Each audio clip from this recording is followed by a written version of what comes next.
semuanya? Ya. Marilah kita berdoa agama kepercayaan masing-masing telah dimulai. Doa selesai. Sebelum kita masuk ke materi kita pada hari ini, kita nyanyi dulu boleh? Boleh. Kita nyanyi satu nusa satu bangsa ya. Ibu itu sampai 3, kita mulai. 1, 2, 3.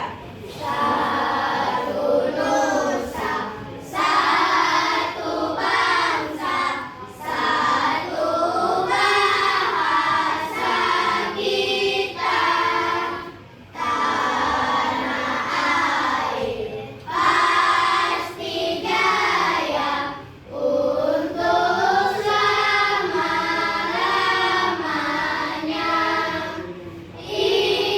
Indonesia pusaka, Indonesia tercinta, nusa bangsa dan bahasa kita bela bersama. Baik. Udah pada siap untuk belajar hari ini? Ya.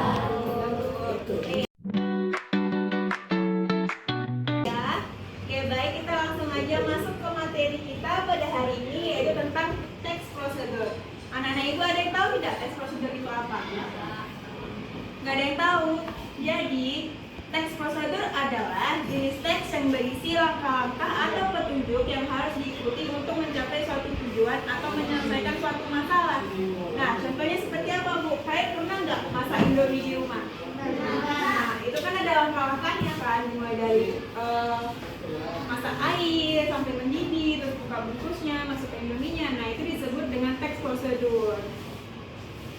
Nah, lanjut, jenis-jenis teks prosedur. Nah, jenis-jenis teks prosedur ini ada membuat sesuatu, melakukan sesuatu kegiatan, atau menggunakan sesuatu.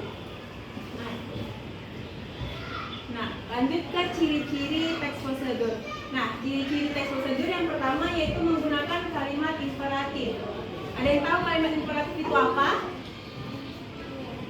Kalimat imperatif itu kalimat yang berisi kata perintah. Misalnya nih, mama kalian nyuruh kalian di rumah, dia cucikan dulu piring. Nah, itu disebut dengan kalimat imperatif atau kata perintah.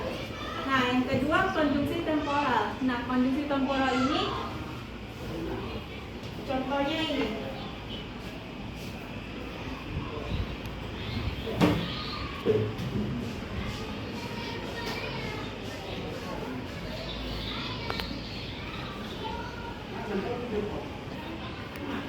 Coba dibaca. Bisa lompat? 1, 2, 3. Cucikan piring itu lalu bersihkan rumah. Nah, kata lalu di sini disebut konjungsi temporal. Ya, dia menggabungkan satu peristiwa dengan peristiwa lainnya.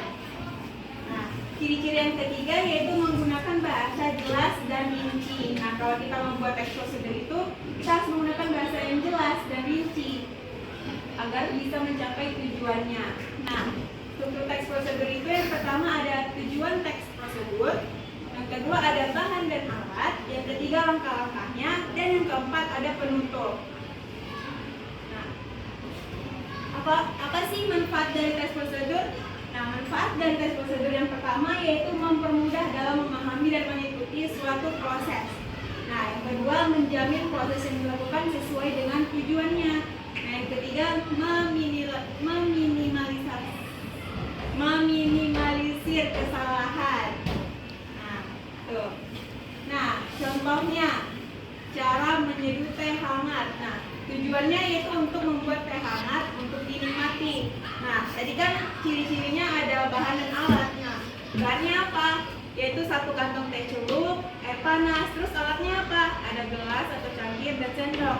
Nah, yang ketiga langkah-langkah. Nah, langkah-langkahnya apa yang pertama? Coba dibaca boleh? Siapkan gelas atau cangkir. Masukkan kantong teh celup ke dalam gelas. Tuangkan air panas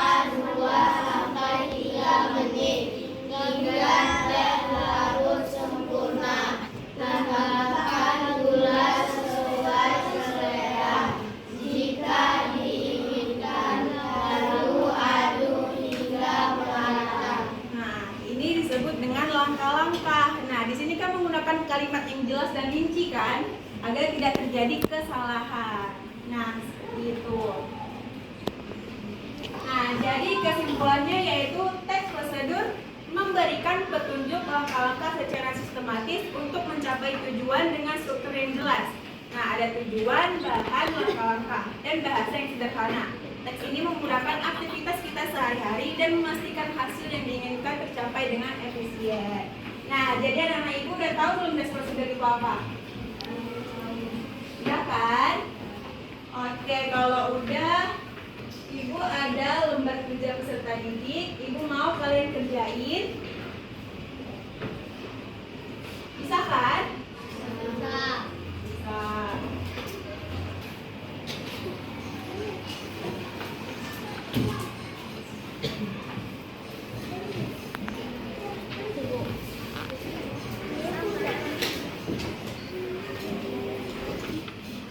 Nah, udah dapet semuanya kan? Nah, ibu tunggu 10 menit ya. Bisa?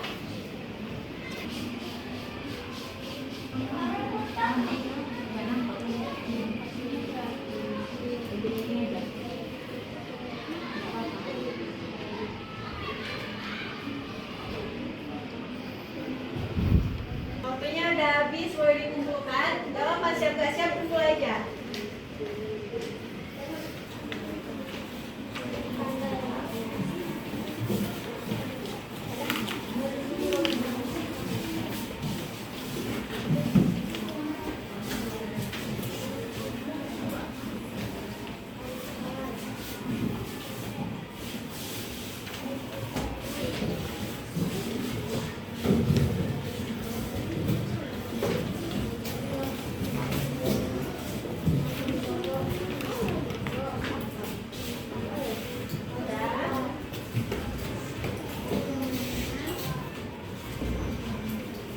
Udah ada semuanya.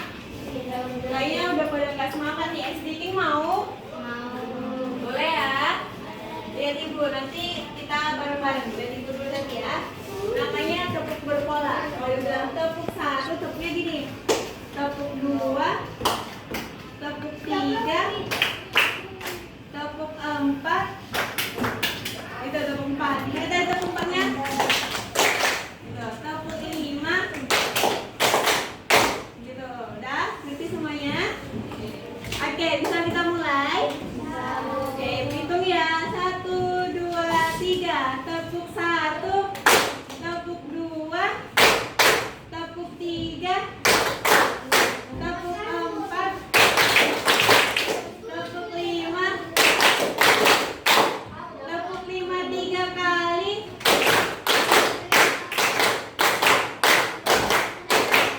Oke, tepuk tangan semuanya. Oke, baik. Mungkin cukup sekian materi kita pada pagi hari ini. Ibu harap apa yang Ibu sampaikan bisa kalian terima dengan baik dan dapat dipahami. Oke, sebelum pulang Ibu mau satu orang mimpin doanya. Ketua kelasnya boleh mimpin doanya, Nak. Marilah kita berdoa menurut agama dan kepercayaan masing-masing. Doa dimulai. Doa selesai. Oke, baik. Terima kasih semuanya. Sampai jumpa besok. Assalamualaikum warahmatullahi wabarakatuh.